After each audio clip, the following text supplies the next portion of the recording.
sommes mardi 14 janvier 2025. Merci de choisir KVTV. Bienvenue dans ce journal. Les titres. Depuis 2024, le Conseil national des jeunes peine à entrer en possession d'un montant de 2 milliards de francs guinéens prévu comme allocation pour son fonctionnement, faute de reconnaissance officielle par l'État guinéen. Cette somme reste toujours bloquée. Les membres de cette plateforme plaident pour une décrispation de la situation. Et puis, bonne nouvelle pour les abonnés d'Orange Guinée. Orange Finance Mobile baisse les tarifs. Le retrait d'argent sur Orange Money. Cette démarche vise à permettre l'utilisation à coût réduit de ce service de transfert et de retrait d'argent. Zoom ce soir sur l'homme ambiance, absent des scènes depuis plusieurs mois. Maintenant, le musicien, chanteur, auteur et compositeur Djelissa Yonkouyaté attend bien signer son retour à travers de nouvelles œuvres musicales. L'artiste dit être loin de renoncer sa guitare et ses pas de danse. C'est tout pour le titre. Les détails, c'est dans un instant.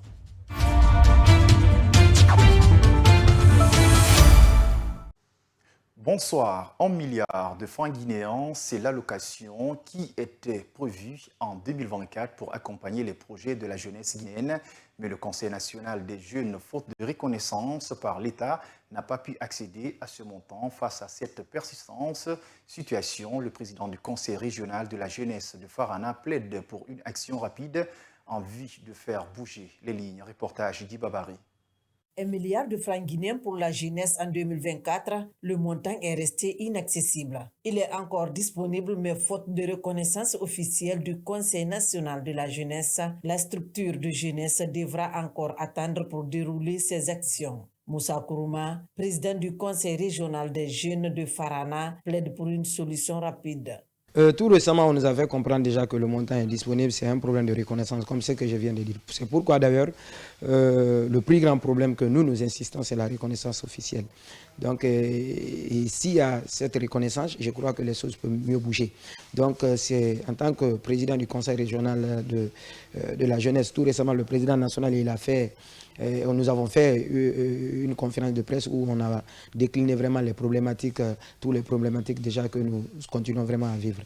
La jeunesse étant au cœur de toutes les actions du développement, cet activiste remercie le gouvernement pour les efforts fournis au quotidien.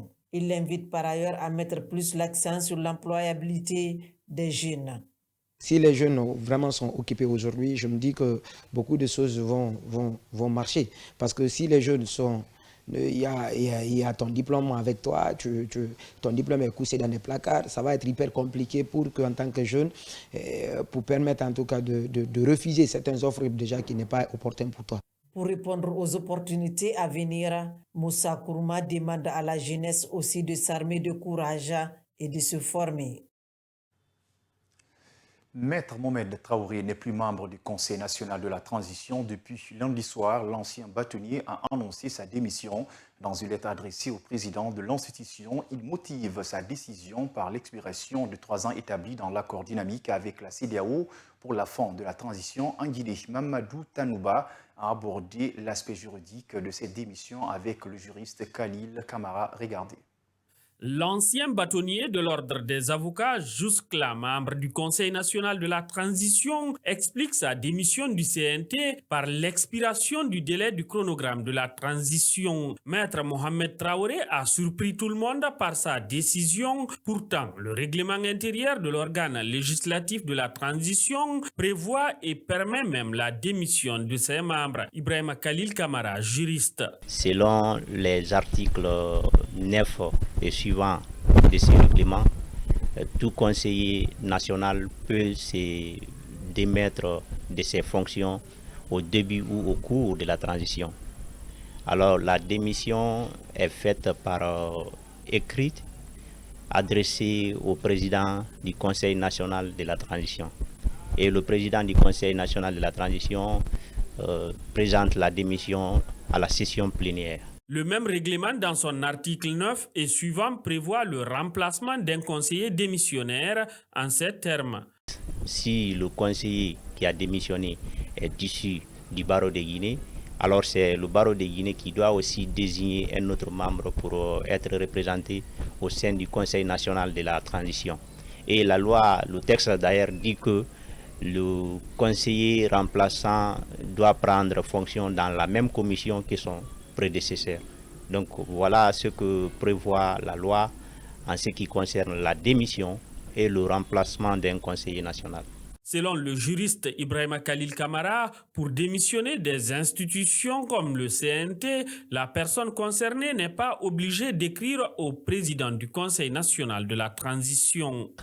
La loi ne lui fait pas d'ailleurs obligation d'adresser une lettre au président du Conseil national de la transition.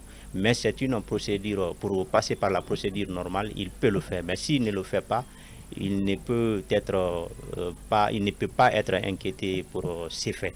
La désignation du nouveau conseiller national doit être entérinée par un décret présidentiel, a renchéri Ibrahima Khalil Kamara. À Conakry, le gouvernement prévoit de retirer les bacs à ordures placés le long des axes routiers. Cette mesure vise à inciter les citoyens à s'abonner au PME pour la gestion des déchets. Mais comment les habitants perçoivent-ils cette décision? Découvrons leur réaction dans ce reportage signé Germaine Mansari et Ousmane Kamara. Les bacs à ordures installés le long des routes sont sur le point d'être supprimés. Le gouvernement présente cette initiative comme une solution durable pour améliorer la gestion des déchets en promouvant les services des PME. Une décision salutaire pour Elash Amadou Saraba, rencontré à Koloma en haute banlieue de Conakry. Je ne dis pas le contraire. Peut-être c'est pour amener les gens à s'abonner.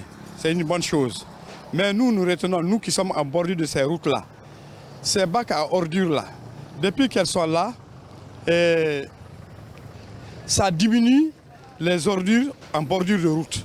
Il y a des gens qui n'ont pas une éducation civique. Ils mettent des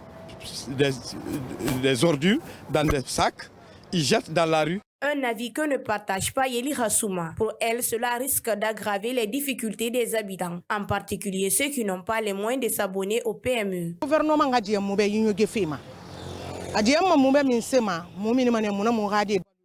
Le gouvernement doit comprendre notre situation concernant ces ordures. Nous quittons la maison chaque jour pour chercher de quoi subvenir à nos besoins, laissant nos enfants derrière. Si cette décision est appliquée, le quartier risque de devenir insalubre. Tout le monde ne peut pas se permettre de transporter ses déchets ou de s'abonner à une PME. Certains, par manque de moyens, déposent même leurs ordures devant la porte des voisins.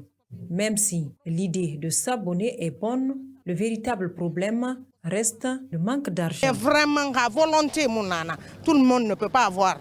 Entre satisfaction pour un projet qui pourrait améliorer l'hygiène publique et l'inquiétude face aux difficultés financières des habitants, les avis restent partagés à Conakry.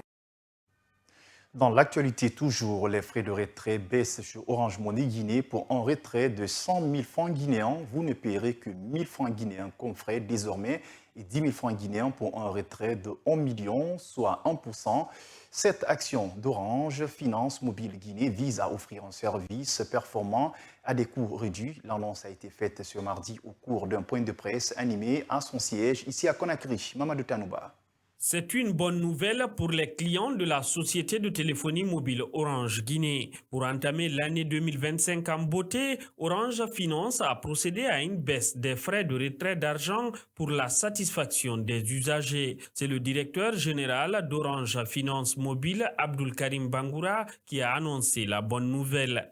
Pour démarrer l'année 2025 en beauté, Orange Finance Mobile Guinée est ravi d'annoncer qu'elle baisse encore ses frais de retrait qui, comme vous savez, ont connu plusieurs baisses déjà les années antérieures.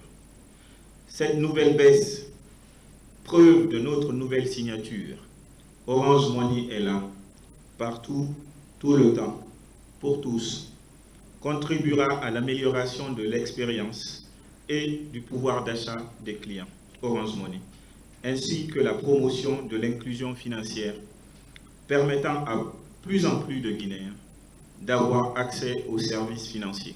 La chef département marketing et expérience client, Mariama Jo Conté, a expliqué la nouvelle grille tarifaire revue à la baisse. Vous remarquerez que la grille précédente avait 5 paliers. On l'a simplifiée, comme je l'ai dit, et on l'a mise à 3 paliers. Le gros des transactions se fait dans les 2 premiers paliers. Et c'est là où vous vous rendrez compte qu'il y a eu la baisse, surtout sur les petits montants. Par exemple, lorsque vous faisiez des retraits de 100 000, vous payez 1500 francs. 1500 francs de frais de retrait. Aujourd'hui, 100 000, on est à 1000 francs. Donc, vous pouvez constater cela. Pareil pour 1 500 000, pour des frais de 15 000. Aujourd'hui, vous allez payer seulement 10 000. Donc, la grille est très facilement utilisable et le calcul est très simple. Donc, il faut juste frapper 1% au montant de la transaction. Pour profiter de ces nouveaux tarifs de retrait Orange Money, il suffit que le client se rende dans l'un des 65 000 points de vente localisés en Guinée. Et puis, de nombreuses écoles publiques de la Guinée présentent un visage peu reluisant à cause de leur manque d'entretien. À cela s'ajoute le manque d'enseignement qualifié. Exemple parfait, l'école primaire de Bondy dans la préfecture de Bofa. Au-delà du manque d'enseignants, le seul bâtiment qui accueille les élèves n'a jamais connu de réfection depuis sa création. Une situation qui préoccupe le directeur général de l'établissement. Son cri de cœur, c'est dans ce reportage d'Essetouba et d'Ousmane Kamara.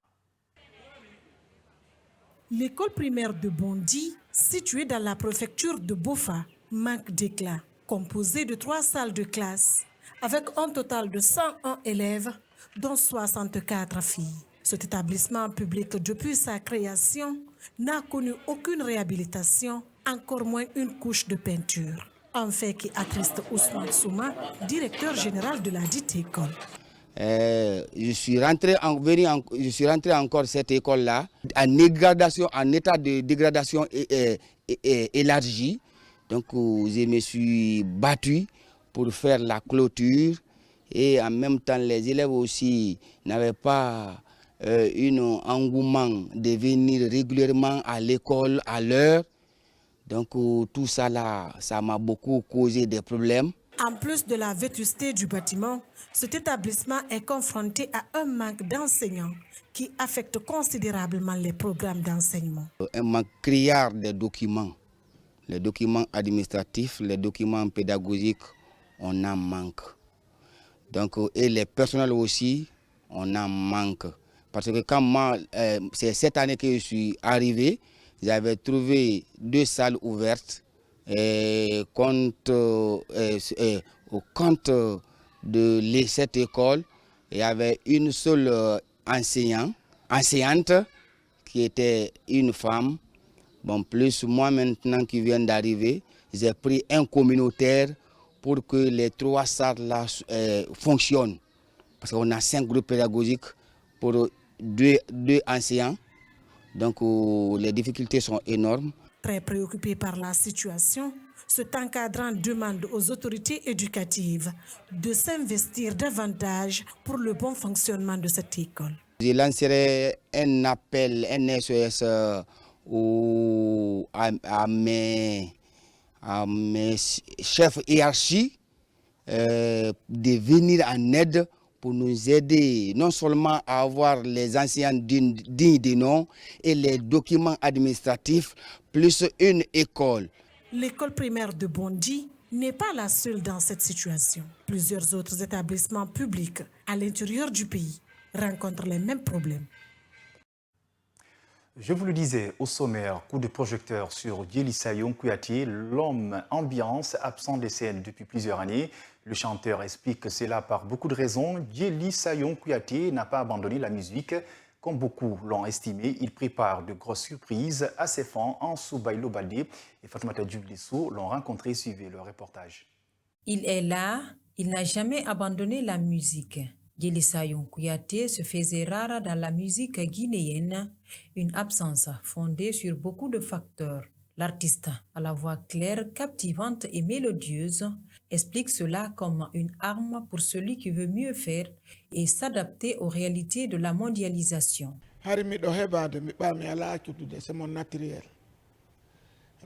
J'étais juste en train de me préparer. Je n'abandonne pas la musique. C'est naturel chez moi.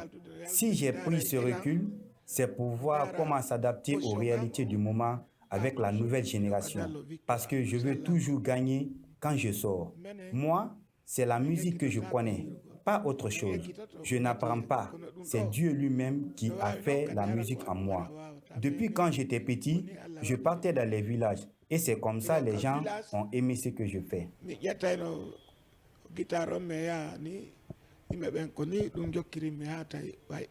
Djelissa Kouyaté, griot, humoriste, chanteur, compositeur et autres, l'homme a grandi auprès de son grand-père paternel. La culture artistique est pour lui un héritage et non un apprentissage. Il promet du nouveau à ses fans dans les prochains mois.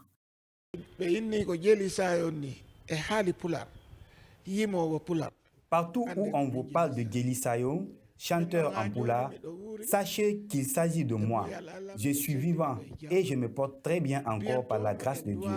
Bientôt, on vous dira quand est-ce que mon nouvel album va sortir. En tout cas, je suis revenu avec du lourd pour les fans.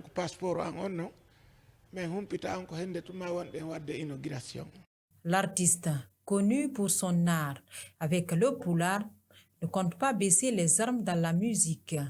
Malgré son âge avancé, il veut s'adapter aux réalités avec la nouvelle génération, toujours comme il a l'habitude de faire avec le pulaar.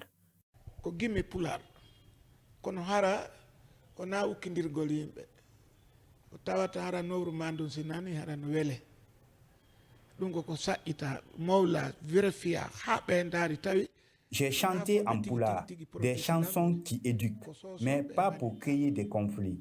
Vous allez comprendre que le contenu est bien fait grâce à la production et tous mes associés. Je vous dis sincèrement que je suis entouré par des gens aguerris à la tâche, qui ont confiance en moi et en ce que je fais.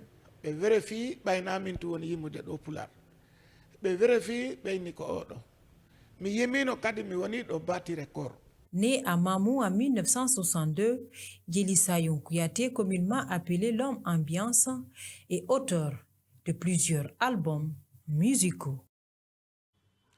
Sport, à présent, le calendrier du championnat d'Afrique des Nations CHAN 2024 connaît un changement. Le CHAN initialement prévu pour février est désormais reporté en août 2025. Une décision qui pourrait offrir de nouvelles perspectives à des équipes en reconstruction comme le CILI local de Guinée, Germain Mansaré et Hassan Diallo. La Confédération africaine de football, CAF, a officialisé le report du CHAN 2024, initialement programmé en février 2025 à août de la même année. Ce changement est lié au retard observé dans les travaux d'aménagement nécessaires dans les pays organisateurs, le Kenya, la Tanzanie et l'Ouganda. Les efforts portent principalement sur les stades, les terrains d'entraînement, les hôtels et les infrastructures médicales.